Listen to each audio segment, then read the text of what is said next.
right, hello everybody. Welcome to the latest edition of Sticky Bleachers, a podcast. I'm Bobby here with you today.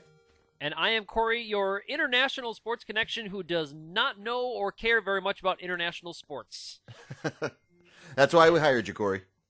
Yes, I know. The soccer season is in full swing here. I think the English Premier League, their major leagues of soccer, is reaching the end. I don't know if they have a playoff or something. I'm going to sound very, very stupid, very ignorant. But I always listen very carefully because there is a English Premier League team that's called Leicester, and it's spelled like Leicester or something like that. And then there is an Irish province, actually the province in which Dublin is called Leinster, and they have a rugby team, but Leicester has a soccer team. And so I have to, when I hear the sports report, I have to listen really carefully and use context. Like, who are they talking about? Like, did Leinster play Harlequins? And I'm like, okay, now we're talking about rugby because Harlequins is like a tough rugby sports name. Absolutely. Or did Leicester play Swansea? And I'm like, okay, now I know we're in soccer land. Yeah, Swansea, you get the soccer land. Yeah. See, it's all you just got to talk with authority, Corey. Have you ever actually heard of Swansea, Bob? I think actually, I have. Okay, good. I wasn't sure if that was actually a riff or if you were like, oh yeah, Swansea, of course. Yeah, well, if you would ask me, like, what sport does Swansea play? And I'd be like, I'd probably say soccer. Probably say well, or water polo.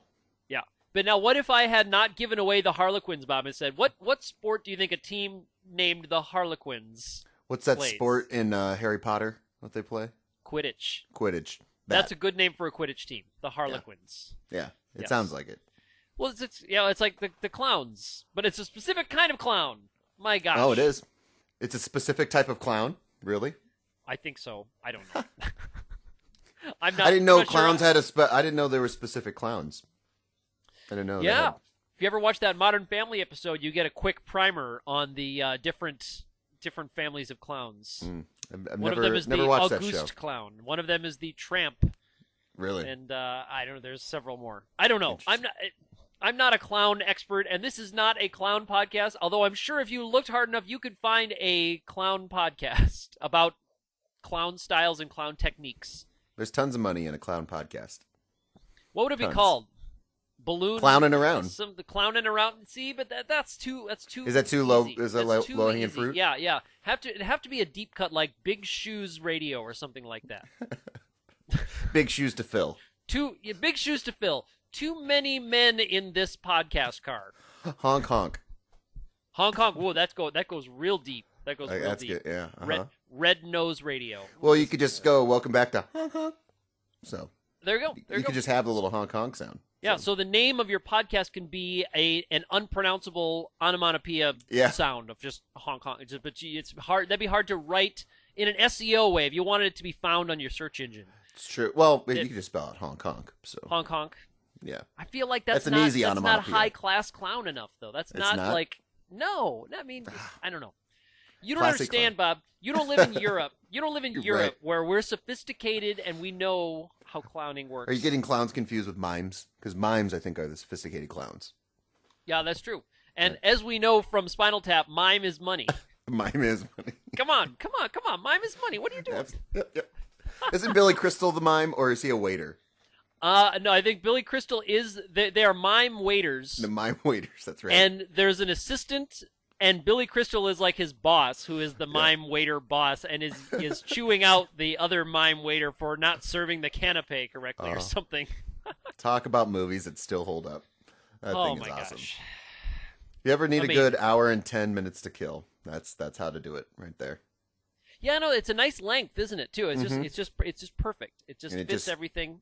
Flows. There's no point where like, okay, let's just get through this scene here. Everything is gold.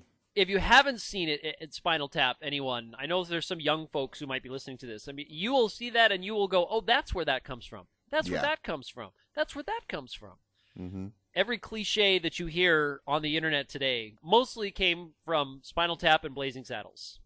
Mostly, yeah. And if you've ever been in a band, it is actually a documentary of a band. It is not a mockumentary. Yes, I mean, those are real-life events.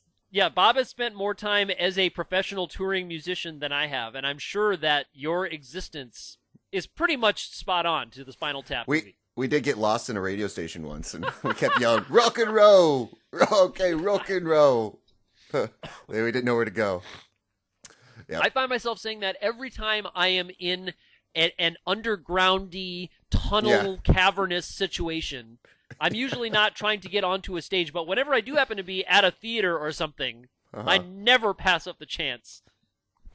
And although it's overused, these amps go to 11 is still absolutely hilarious. So That's right. Yeah, and a little bit of inside trivia. Both Bob and myself were in theater musical things in high school, and we would, if I remember, take every chance to do that, Bob. Absolutely. I tried desperately before the days of eBay and online shopping to get that green skeleton shirt that he had. I love that thing. I think you found a close facsimile, Bob, if I remember. Yeah, it wasn't the exact same thing, but I found something close. But anyway, we'll go on from Spinal Tap. It'll come back up again for sure. Let's tackle the world of sports, Bob. And we can make a nice segue, actually, between Spinal Tap and the NFL draft, right? All right, I'll let you take it. No, you can have it. I have to tell you, Bob. All right, let me do this. We can pass it back and forth. How about that? Never in my life, Bob, have I ever wished I had a Cypress Hill soundboard than right now. And if you asked me to do a segue, I would play the song Rock Superstar. So maybe I'll start that one out. So you wanna be a rock superstar? You live large, your big house. So all right, so there's Rock Superstar, gets us into the NFL draft. But the song that I really want to play would either be I Want to Get High or the even better Hits from the Bong. That would be our NFL draft song 2016, Bob. Yep. Now someone's got to make a song called Gas Mask. Gas Mask. Well, call up Be Real. I know. Cypress Hill, they might not be too busy, but for anyone who's not sure yet, hasn't seen this yet, Ole Miss player Laramie Tunzel had his account hacked, his Twitter account. Actually, it's a really unfortunate story that cost this young man a whole bunch of money. He had his Twitter account hacked just hours before the first round of the NFL draft. Someone posted a video that he fully admits is him taking a one of the most comical pipe bong rips you'll ever see out of a gas creative. mask. Now, I don't know. I don't profess to know the rules of marijuana smoking equipment or paraphernalia. But does a bong not require some kind of water element?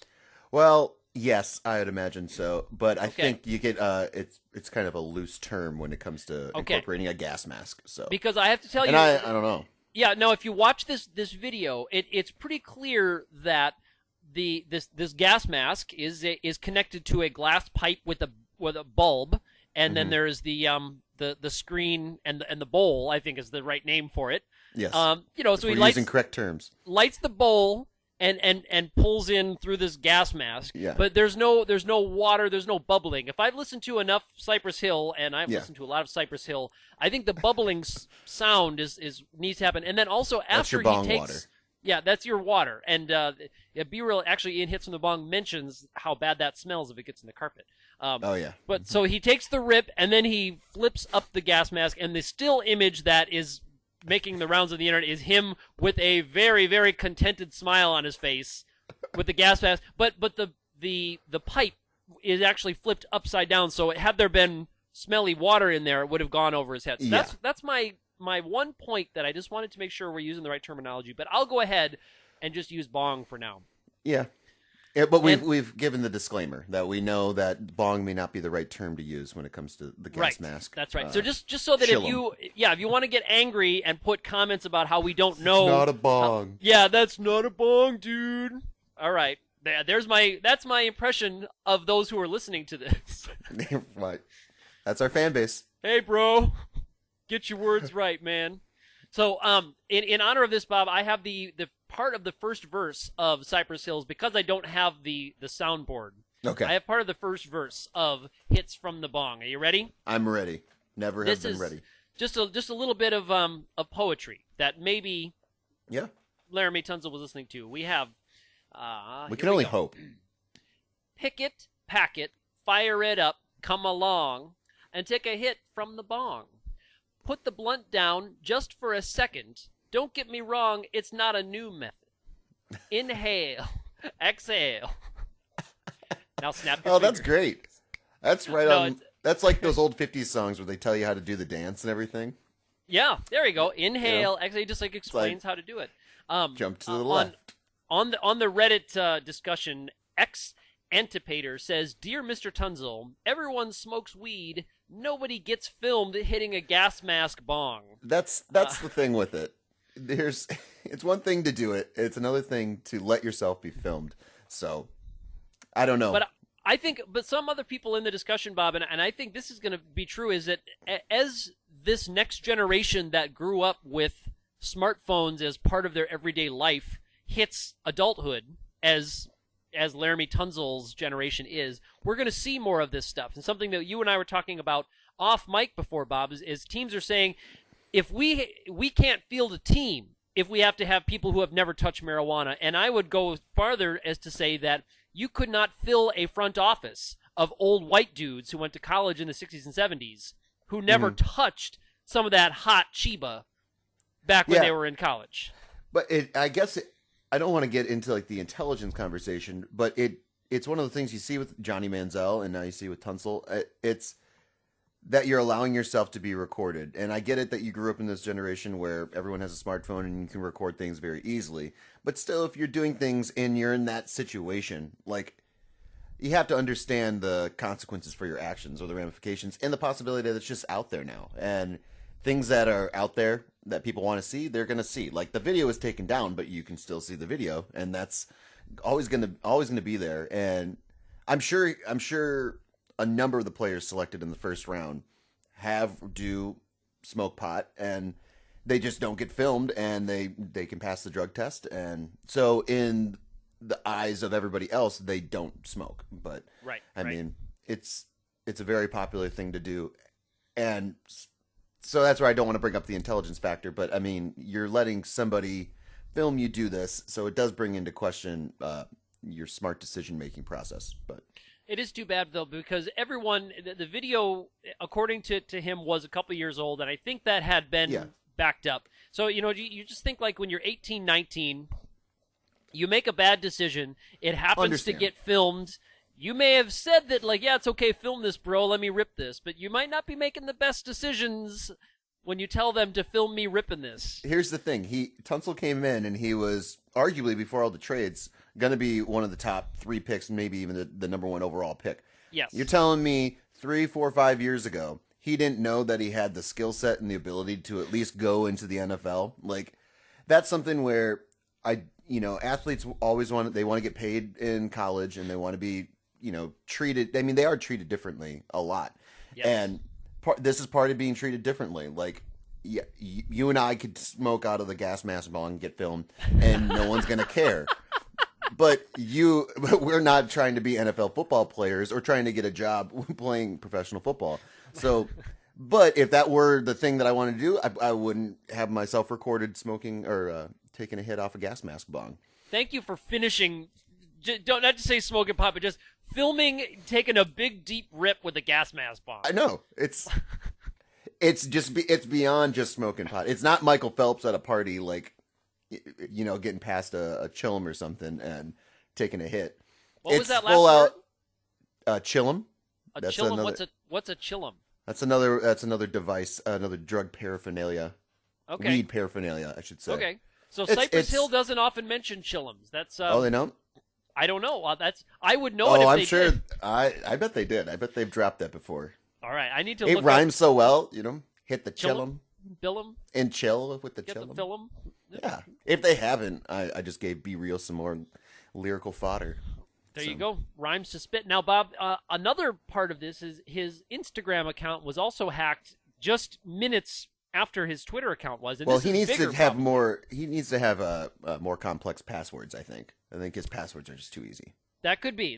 But this is going to be probably a much bigger story, is that a text message conversation between Laramie Tunsil and one of the coaching staff at Ole Miss had him asking for money to, I believe it was because his mother needed to pay the light bill. So his mother was poor, was not able to make ends meet, and him asking the coaching staff for a little scratch to make it by. Now, they did ask him directly. Some reporters And he asked said him, yes, right? hey, did you get paid? And he's like, well, I would probably have to say yes. And then in that same press conference, as they were trying to ask him more, he got ushered off the stage. I don't know if you saw that video. I did not see that. I saw that he said yes, but I didn't Yes. see that. In a follow-up question after he said that, a press person, I'm not sure who it was, came up and said, thank you, everybody. He's not taking more questions. Come on. And then you could see Laramie kind of look confused, like, well, wait, why am I being dragged away from the microphone when I'm giving incriminating evidence here? Well, to the school, not necessarily to him, but No, I know, but just so Ole Miss might be in some trouble. So like much more, and the fines probably much more Shocking. than the millions that Laramie Tunsil lost by going to Miami. Although, Bob, I have to say Miami might be a good spot for them. They can finally use the storeroom of clean urine that they've saved since Ricky Williams played. absolutely. Oh, don't start dogging on Ricky Williams now. We're not going to go that far. I love Ricky Williams. He's awesome. I do too. No, I do too. It's great. But yeah, He had so, some of the best hair in football until he shaved it. I know. And then he had some of the best hair in, was it Stuck on You, that bad Farrelly Brothers movie that he cameoed in as the coach? Oh, yeah. Wow. That was a horrible movie. I think Bob and myself saw that movie together. Do I remember that correctly, Bob? I think so, yeah. I think we went to the Yes. theater and saw that one. Wow. Matt Damon and Greg Kinnear, right? I think so. We're going our movie episode here. We also Bob and I also saw Gigli together in a theater that did not push play on the movie because we were the only ones in the theater. And we got So it for free. We got it for free, so yeah, there were no tickets sold. zero tickets were sold, so they were not, and it was opening weekend of Gigli. Yep. The news had already circulated. I had to see how bad it was. I know, and we did.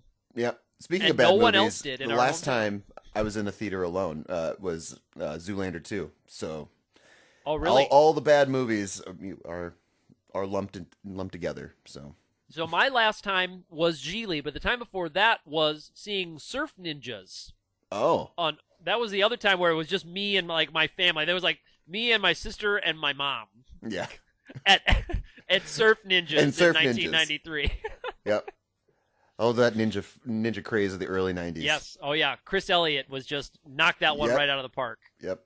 like he does. I every enjoyed the Three Ninjas series. I enjoyed those as a kid. I like those. Well, I think they were just like, okay, we got these kid ninjas, and we got like the Ninja Turtles are like these server dudes. Like, it's perfect. Yeah, let's just do do it it. real life. They're like Hawaiian guys who need to fight this.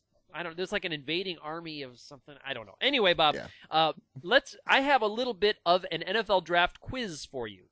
Cool. Let's do it. It doesn't, that I know of, involve any Cypress Hill style shenanigans. Gas But, mask bong. There's no gas mask bongs in this quiz, but we'll see if we can Hashtag. come up with one before we're there. I'm sure that's already a hashtag, Bob. I know. Hashtag gas mask. And a lot of these, I found this quiz and I doctored it up a little bit, but a lot of these kind of hit right in the sweet spot of when we would have been paying attention. So you should do good on this one, Bob. All right. Who was the number 1 overall pick in 2001? Was it Michael Vick? Was it Curtis Enos? Was it Tim Couch? Or was it Carson Palmer? In 2001? 2001. 2001. Tim. No. I'll go Mike Vick.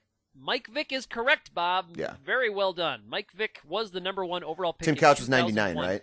And speaking of, we don't pick anybody except the very top tier of men with character for our team. The Atlanta Falcons, one of the teams who was reportedly took him off after the bong rip. They're Well- like, nope, we'll take him off the board. They We have only reasons pick why, Corey. upstanding gentlemen like Michael Vick, right? Well, no, I Gentlemen believe who Michael could- Vick is the reason why they do that. Whose character could never be called into question, but we'll pick Mike Vick right at the top.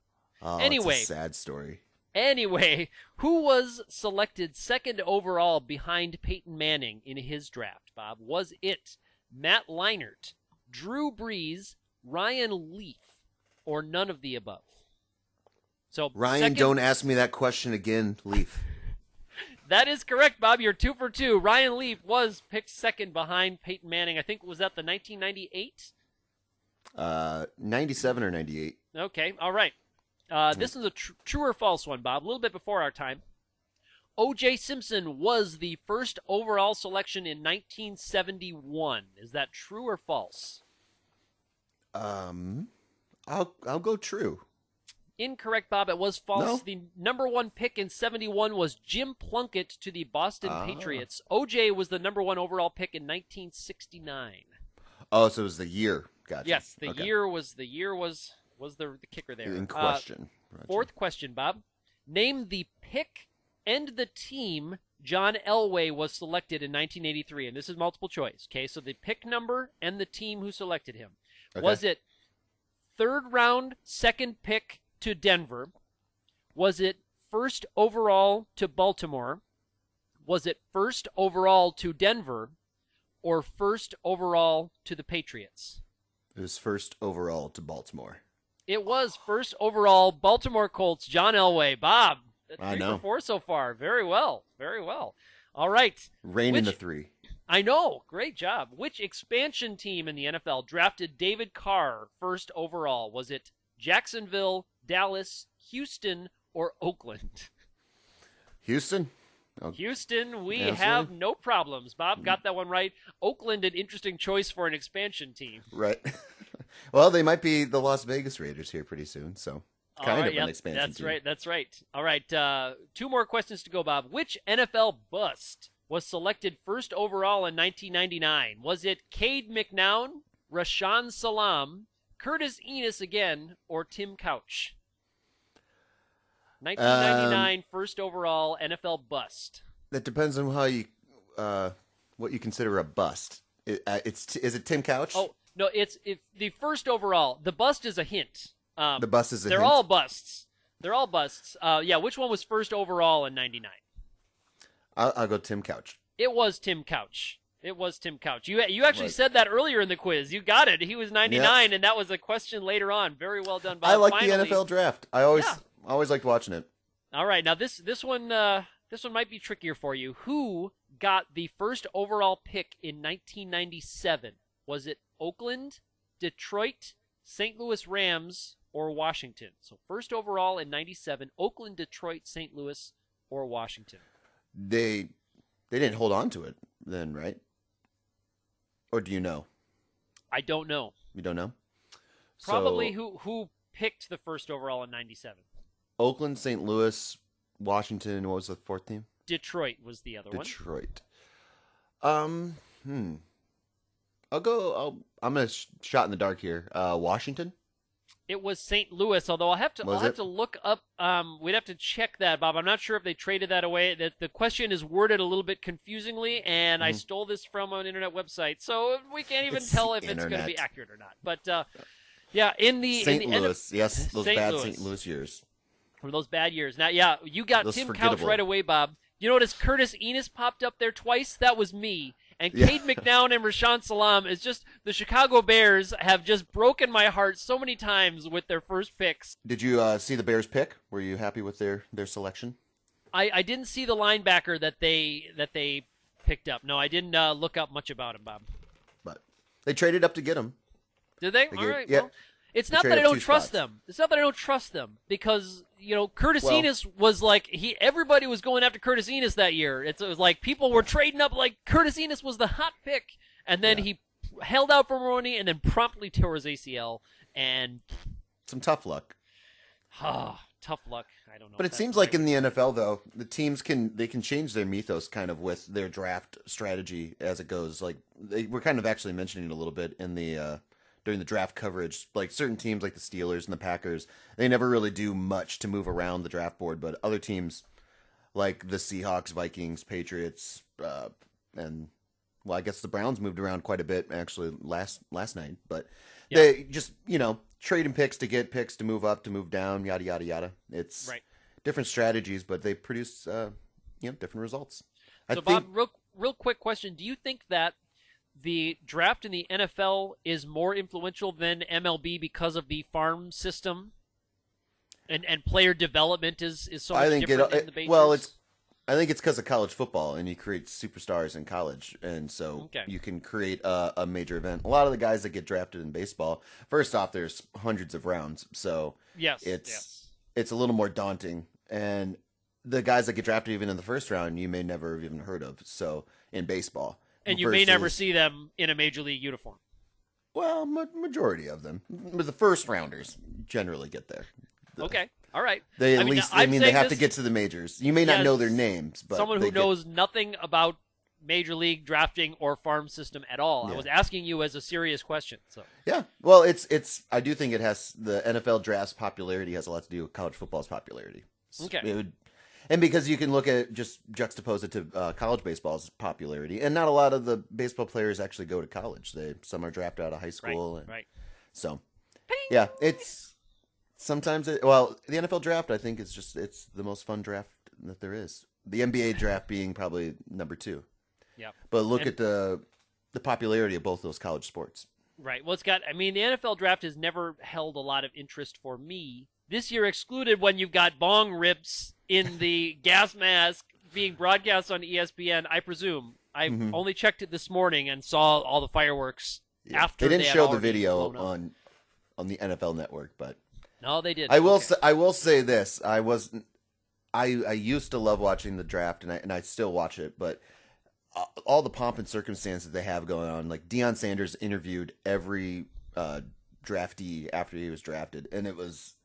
I love Deion Sanders, but man, it was painful to watch. And especially like when Tunsil got interviewed, he's like, "All right, elephant in the room. Let's talk about this. What are you gonna do now? You got to fly straight, man. Now, what are the Miami Dolphins getting?" And it's like, it kind of goes back to that whole Cam Newton press conference thing. Like, ask if you're gonna have an interview, ask real questions. Don't just ask like, "What are the Miami Dolphins getting?" They're getting a shitty pot smoking. College student, maybe. Yeah. I don't know. Whatever. I wonder if Neon Dion ever partook. Right. If he's telling this kid, you gotta straighten up, son. Come on. Mm-hmm. Oh, man. You know what? You'll never. I don't think. Maybe you won't hear as much of a problem with baseball, because in baseball you can. It's not illegal to smoke weed in the major leagues. It is illegal in the minor leagues, but not in the majors. So there you go. Bob, what would that sound like if Neon Dion had partook? Yeah. I think we can do that. I think that worked. I think there's ice in this bong. I don't know what's going on. That's a trick. Yeah. I'll have to look that one up or ask my friend Be Real. What do you think, Bob, if we go over to talk about some NBA playoffs that are happening? I think it's been too long. We need to talk about some NBA playoffs. Yes, because we haven't talked about it at all yet since they started. Yeah, so exactly. We've got, as of this recording, we've got 5 teams through, and we've got 3 series that are still playing off in the first round. So we have Cleveland, San Antonio, Golden State, Atlanta, and OKC that have all advanced, and Oklahoma City is going to be playing San Antonio tomorrow, actually, as of this recording. But tonight we have 3 exciting games going on. We have Toronto versus Indianapolis, and Toronto's leading that series 3-2. Then we have Miami versus the surprising Charlotte Hornets, who are leading that series 3-2. So Michael Jordan's team getting the job done, at least up until this point. Yeah. Then we have Portland versus the Los Angeles Clippers, who have, I don't know if they have a disappointing series, but they're not living up to the expectations I think that a lot of the fans have, are the Clippers. But Portland is leading that series 3-2. So I thought it'd be fun, Corey, to go through and do a little pick 'em, because we haven't done that in a while either. That's right. Let's do it. Those teams at the end there, Bob, those are the ones that the mainstream America kind of forgets have basketball teams still. True. But, the way that, like the Hornets are playing, I mean, they're showing a lot of heart. It's kind of fun to see a team that's been proverbially bad, for most of their time, actually doing well and looking to advance in the playoffs. So that's always kind of fun. Yeah. Yes. And it's nice to see, honestly, what the Golden State Warriors are doing without Steph Curry. It really kind of validates how good of a team they actually are.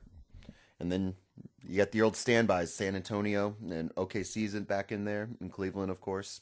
Yep. Nice to have everybody healthy for Cleveland. I thought that was something last year where they were kind of shortchanged a little bit.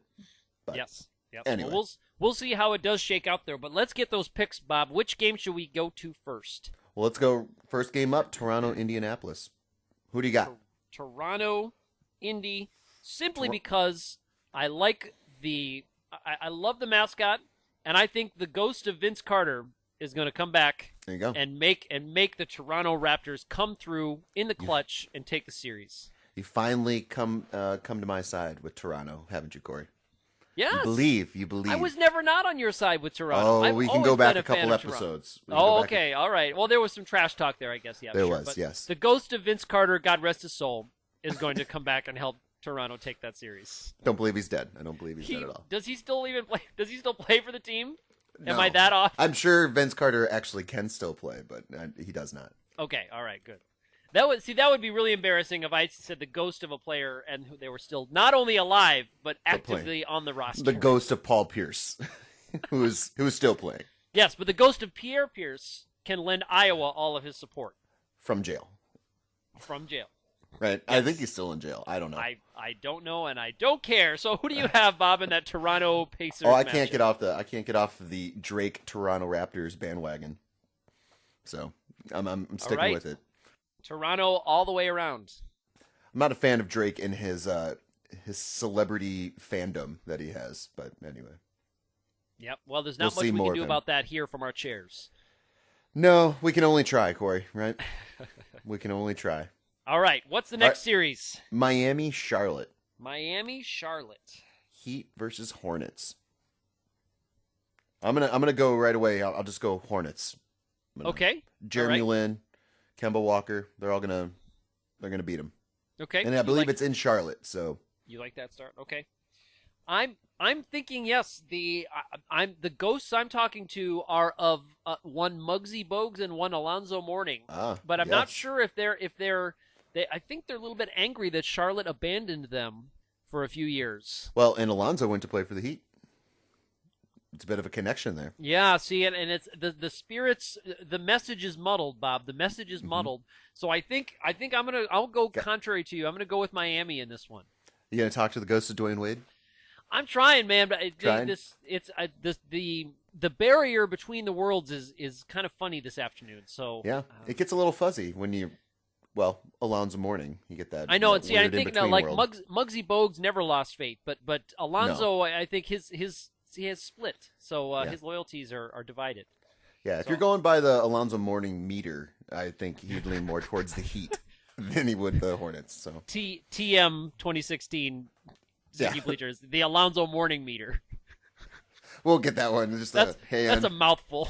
It is, but Let's see if we can get a picture of him from like Sports Illustrated for kids. yeah. And then we'll put There you go. him on the meter with his big hands. Yep. It'll just any decision we're on the fence about, we'll just send it to the Alonzo Mourning meter. There you go. That's a shout out to all of you SI for Kids subscribers from the mid '90s. Hello. For like the 6 months they actually did it. Yes, for the very brief run, you may have also gotten a Ranger Rick in your mailbox with SI for Kids. I think they may have packaged them together With your highlights magazine. with your Highlights magazine. You could read your Timber Toes comics and get a picture of Alonzo Mourning's hands and show him how big his hands are holding a Coke can. Yep. No Andre the Giant, but impressive. No, he All was right. dead long before that magazine probably rolled off the first Yeah. press. Yeah, probably. All right, the last series here that we have is Portland Trailblazers versus the Los Angeles Clippers. The other LA team versus the Jailblazers, who are not the Jailblazers anymore, but that's just too awesome. Yeah, no, the Jailblazers will always stick with me. I think from the Pacific Northwest, Sean Kemp is going to make the trip down from Seattle to Portland, and he's going to help the Blazers take this one because I cannot think of a Blazers player from the 90s off the top of my head. Clyde Drexler, maybe? Yeah, there you go. The ghost of Clyde Drexler and Sean Clyde the Kemp are Glide. going to, longtime rivals, Drexler Yep. and Kemp are going to finally work together. Yep. Jailblazers in 6, Bob. I'm going to go with the ghost of Scottie Pippen's late career, and I'm going to agree with you on the Portland Trailblazers. All If you right. remember, Pippen ended his career. Well, he might have come back to the Bulls for the end of it, but he spent a little bit of time in the Pacific Northwest with Portland. So Interesting. I'll agree with you on that one. So we're thinking the same way with Toronto and Portland, and then we're separated with Miami and Charlotte with the ghost of Alonzo Mourning. So we'll see which way the Alonzo Mourning meter goes. But should be an exciting playoff matchups coming up. We have San Antonio, Oklahoma City coming up tomorrow. Any initial thoughts on that game or that series? I would like to see. I'd like to see how Oklahoma City's high-scoring offense will match up against San Antonio's pace. That's a little bit slower, a little bit more low-scoring, a little college-y. Yeah. Do you think that OKC finally kind of slays their San Antonio Dragon and moves on? I don't know. I don't. Does the ghost of Andrew Bogut have anything to say about this situation? From Golden State, he might. From Golden State. But that's a whole different series. That's a whole other thing. Yes. I don't know. I'm just thinking He is one that is actually still playing. So. Yes. No, that's right. No, I think that the rest of this will be exciting. I'm gonna let these guys slug it out until the finals, and then I'll tune in and see what Mike Tirico thinks. I think I get all of my basketball knowledge from Mike Tirico. Oh yeah, of course. That's the only way to go. Yes, college, NBA, general life advice from Tirico. So. Yeah, I think I'm kind of modeling myself after his career trajectory. Exactly. What do you think, Bob? It'll be interesting to see how OKC with their. I mean, you'd hate to say that like the Spurs are a team and OKC has players, so like get a team that can play as one versus OKC. If Russell Westbrook has an amazing game, like chances are they're going to win the game.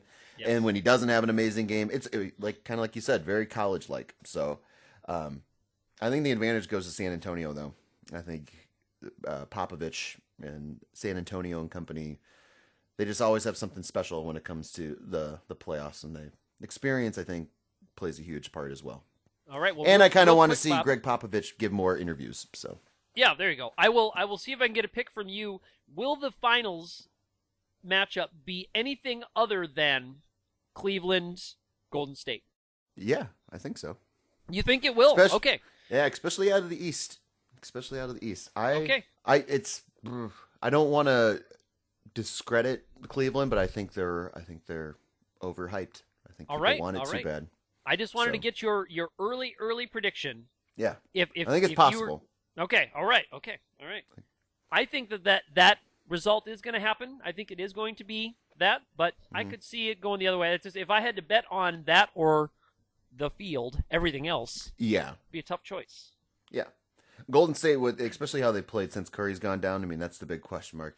If you were to reverse the situation with Cleveland, and if LeBron goes down, I don't think Cleveland can respond the way that Golden State has. So it's not that LeBron will go down or has a chance to go down, but it's impressive that Golden State can still put up the numbers that they are putting up and beating. Well, they beat the Rockets pretty bad, and Cleveland, I know they swept Detroit, but I don't think Detroit's nearly as good. I don't think either Houston or Detroit were very good teams, but no, I don't think the ghost of Grant Hill had enough power to overcome that. No, for him or the Magic. It'll be a fun NBA playoff season. It goes on forever, but that's kind of nice actually. It's not like one and done. The fun of March Madness over 3 weeks is awesome, and I love it. But it's also nice to have a little bit of time in between everything. You don't have to watch every single game, so it's nice. So, and speaking of things that take forever, we can go into some baseball. How about? Yes, let's go on and talk about a little bit of baseball. Lots of news there, Bob, including, and I've been waiting to say this all day, Marlins star D. Gordon gets deactivated for 80 games 80 here, games. Starting immediately, putting the ban hammer down on young D. Bob. Holy cats and dogs. That's surprising. But earlier this month, Chris Colabello from the Toronto Blue Jays also got popped for PED use as well. So yes, I know there were players that thought other players were still using, and I think baseball gets a bad rap for the drug use that they have because they have such good. They have testing policies that are better than other sports. So they actually get players to test positive for things, whereas like the NFL specifically, their drug testing policy is a little more,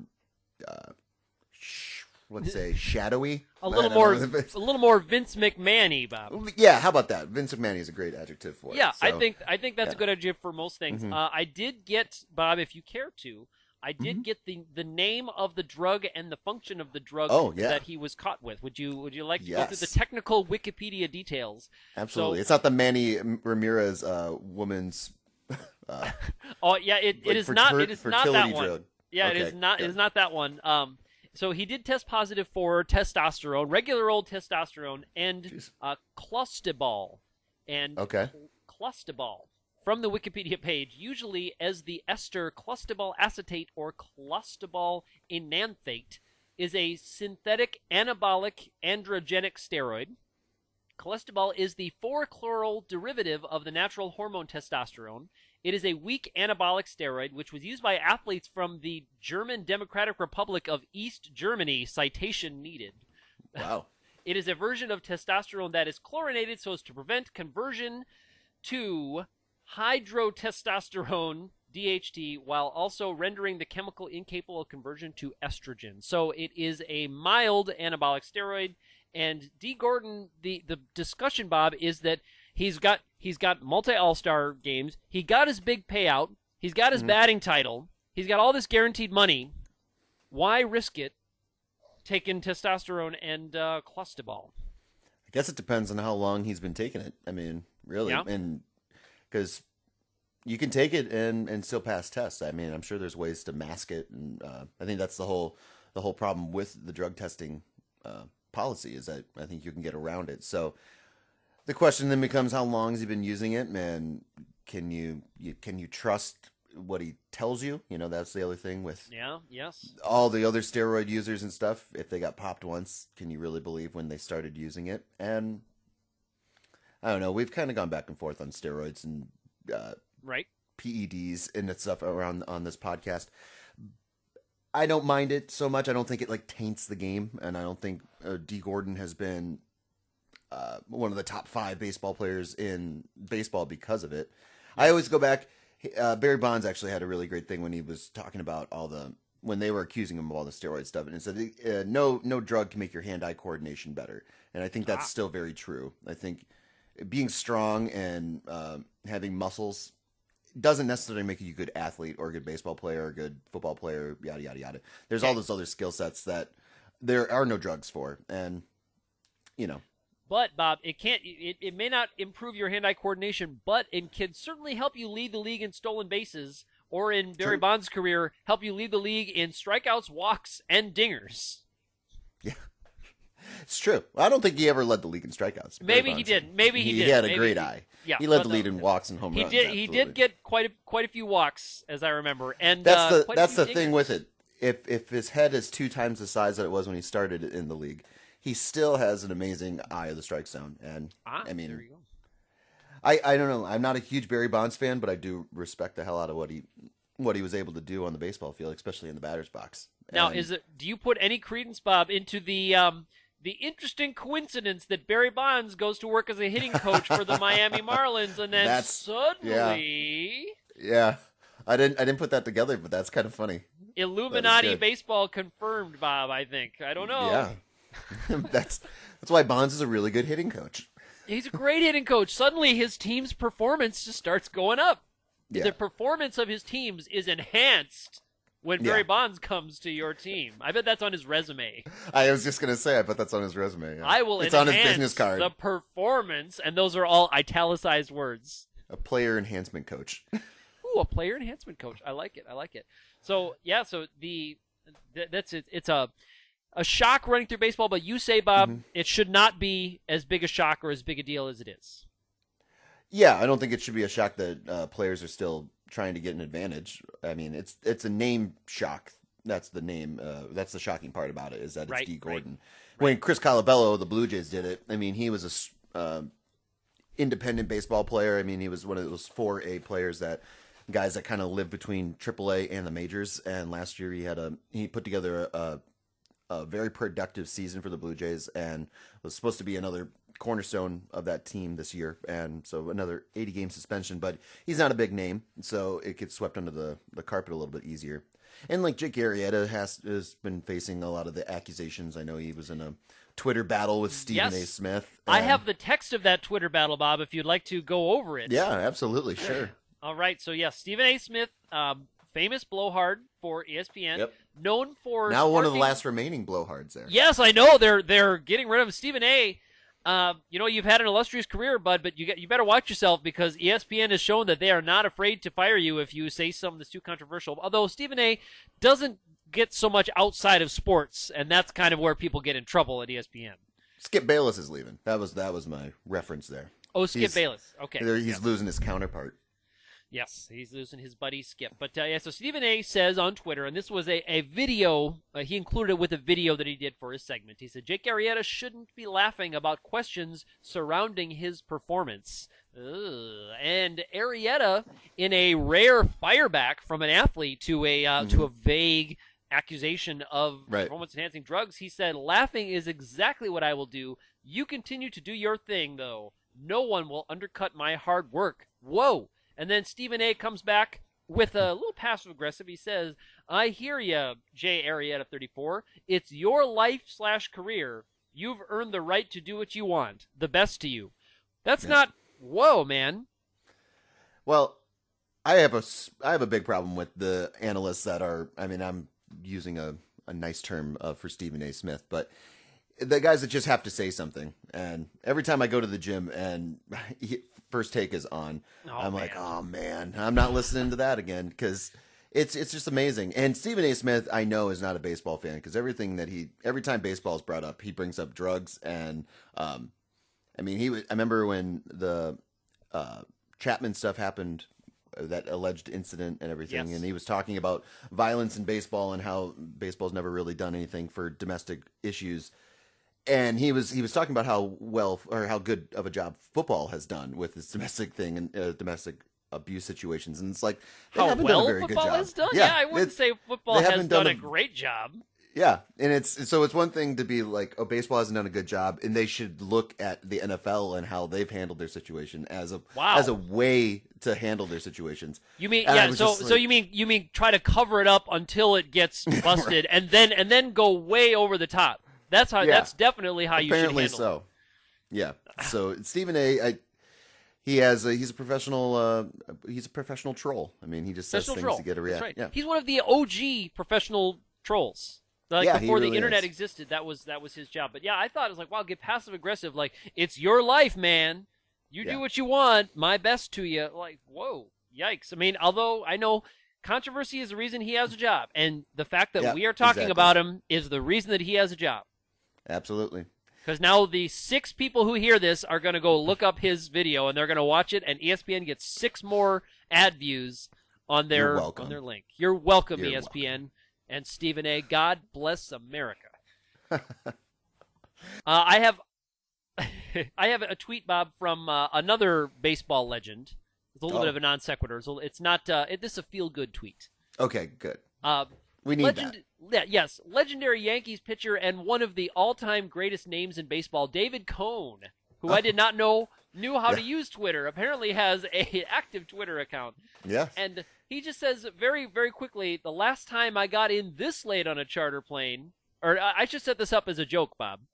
I'll set it up as a joke. All right. I got in the charter plane so late. How late was it? Last time I got in on a charter plane this late, Wade Boggs fell down the stairs, and we had to pick him up off the runway. I saw that. That's funny. It's an awesome picture that it paints in your head. Just that little 2 sentences. Yes. I know it's perfect. But I think he didn't have enough characters to set it up like that joke. So Dave, I got your back, buddy. I will set it up. David Cone, part of the awesome Yankees broadcasters that they have for the Yes Network and all the Yankees games that they do.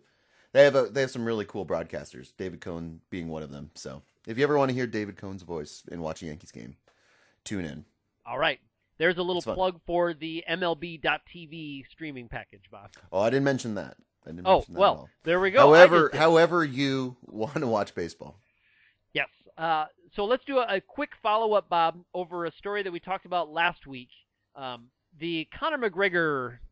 Our UFC WWE. Yes, right? Yes. The rumors about that, and the rumors are still flying as to whether or not he's part of UFC. So a real quick recap. Conor McGregor was scheduled to fight at UFC 200, their 200th event coming up later this year. It was going to be a rematch between himself and the guy who beat him. Was it Nate Diaz, I think, in that really brutal chokehold?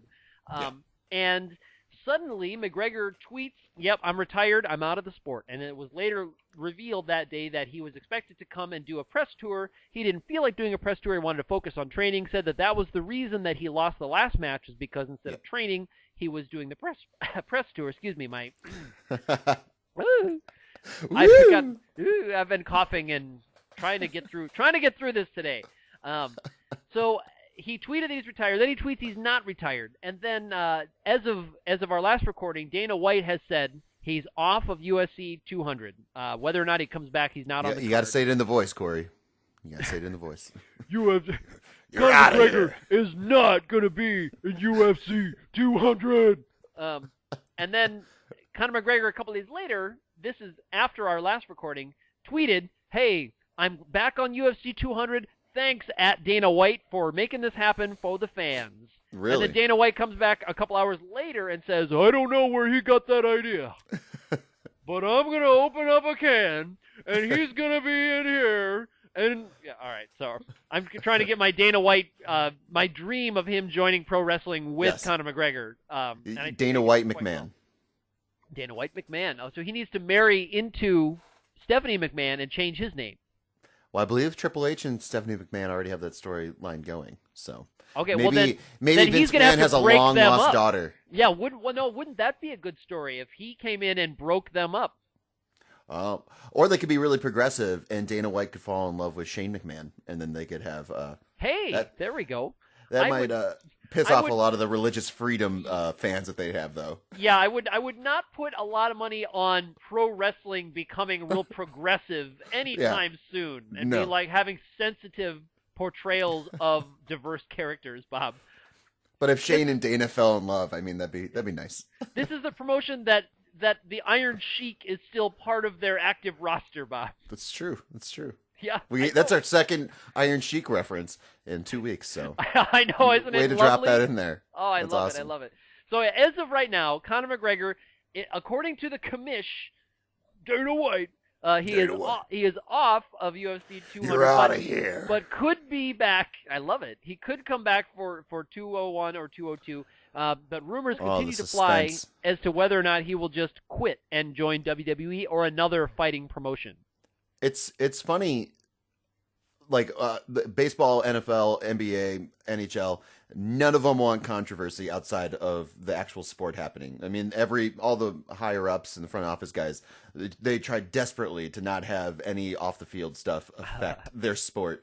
But it seems like UFC falls into that pro wrestling category. It's like, oh yeah, the more stuff that happens outside of the actual event is better. It's awesome because it creates everyone talking about it for some reason. But that's where you get this back and forth. And when I always laugh when they meet, like the fighters meet before the match. They get the weigh in, I think, and they always start talking trash. And there's always like some type of melee, or they get in their face really close. And I don't know. Well, it's pro wrestling. I mean, it's pro wrestling. What happens in pro wrestling? Like, don't you have backstage brawls in pro wrestling? I mean, like all of these things and all this showmanship and everything else is involved, and that's why the Conor McGregor would be such Corey. a good fit. It's real. But it's real. There's real blood. God, it's brutal. Oh, I can barely watch it. UFC, like, ugh. I can't watch it. Man, yeah. I don't. I like watching pro wrestling. I mean, back when I was a kid.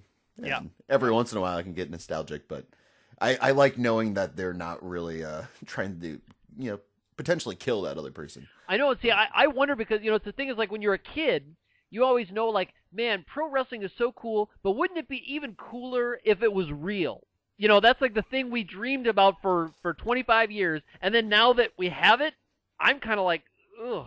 Yeah. No. Well, this is not what I want. Well, and I remember when like ECW it became really big, and it was big on the kind of the tagline that it's really real, like this stuff really happens, and that was fun. I mean, that was great, but those poor wrestlers, they really had to abuse their bodies and do things that I don't think our bodies are really meant for. But damn if it wasn't entertaining, Corey. I know, and now 20 years later, they're paying with their lives.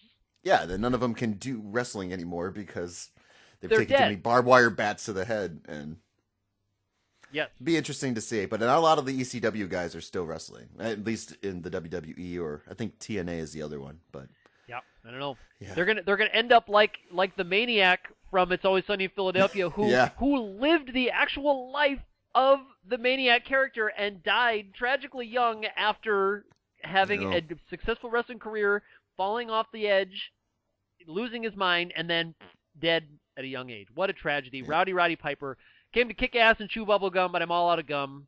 Yep. He was Etc. awesome. He was great, and he was great in that show too. I mean, man. I know. God, I wish And they what could was bring it the back. movie that he was in where he wore the sunglasses?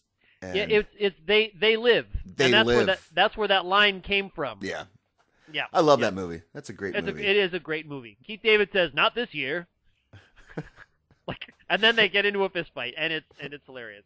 Yeah. That's another one for all the young viewers. If you haven't seen They Live, go watch that. do look up They Live. You'll understand where that old episode of The Simpsons came from. Although if you're of a certain age, That's you might not true. have seen that old episode of Treehouse of Horror.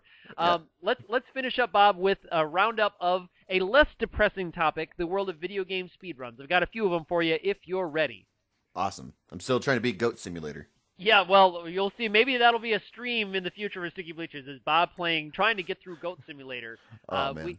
We have a new world record in Deus Ex, the any percent category, 34 minutes 46 seconds by Gel Marie. He beat it by 4 seconds. The previous was 34:50. Halo 2 on the legendary difficulty, Bob, in 1 hour 36 minutes 45 seconds by Cryphon. The Legend of Zelda Ocarina of Time. Now, we've talked about this game before, but not this category before. Okay. This is the any percent, no item manipulation, no wrong warp category. The time, I'll explain the category, but the time is 1 hour 16 minutes 59 seconds by Valiant Link. Now, that category is, in the game, you can trick your item screen to fool the game into thinking you have items that you haven't gotten yet. And Really? It allows you to skip big chunks of the game. And then wrong warping is where you go through a door or some kind of portal, and you trick the game into sending you a place that you're not supposed to go. So, for example, in that game, you're supposed to, when you go through this door, it's supposed to bring you to the next room and load the next room, right? Mm-hmm. But there's a way that you can trick the game into, all right, I'll go through this door, and you trick the game into loading you at the final boss. And that's actually the fastest way to beat Legend of Zelda Ocarina of Time. Has you do that when you're still a kid. At the end of the first dungeon, you can instantly warp yourself as a child to the final Ganon fight and beat the game. And but again, this is a category that does not use any of those. So it's basically beat the game as fast as you can using some other tricks, but none of these major glitches. Gotcha. Those are major glitches. I mean, do you think those were on purpose, or they were mistakes that were found? They were mistakes, and it took us 20 plus years to find them. I mean, a lot of these tricks are still being discovered. No, it was not something that people were doing back, when you and I were playing WCW versus NWO Revenge on our 64s. There are no glitches in that game. That game is just perfect. So you're right. This game's rock solid. And then one more game, Bob. This is the PC game Age of Empires 2, the William Wallace campaign in 14 minutes, 48 seconds by Sci-Fly. So congratulations to all of those new world record holders. Yeah, very, very much congratulations to everybody. That's awesome. Yes. And I think that's going to bring us to a close here for this week on Sticky Bleachers. Be sure to check out our YouTube channel where we have a long series of baseball simulations we're kind of in the middle of right now. We've got the current rosters programmed by our good friend Baron von Lechter. Although we're running into, now that season-ending injuries are happening, we're running into things where we're looking for altering the rounds or just making up stories about how these guys came back magically. Hashtag ninth inning nachos. And we are enjoying every game our ninth inning nachos, so do send us your ninth inning nachos on our Twitter account where we're Sticky Bleachers, on Facebook where we're Sticky Bleachers, and of course the aforementioned YouTube page where we're Sticky Bleachers. Like us, subscribe us, retweet us, share us. We would love your feedback also, and we would appreciate your support in that way, Bob. Absolutely. Let us know what you think, and help us try to find some more things to talk about, because we like to have the interaction as well. So how about a final thought, Bob? Final thought. I have a final tweet. This is from the Faux NFL Network. That's at FAUX NFL Network. Very The popular. message is breaking the hearts of all the victims selected by the Cleveland Browns. Hashtag NFL Draft 2016. I am Corey for Sticky Bleachers signing off. I'm Bob. We'll see you guys next week. Play ball.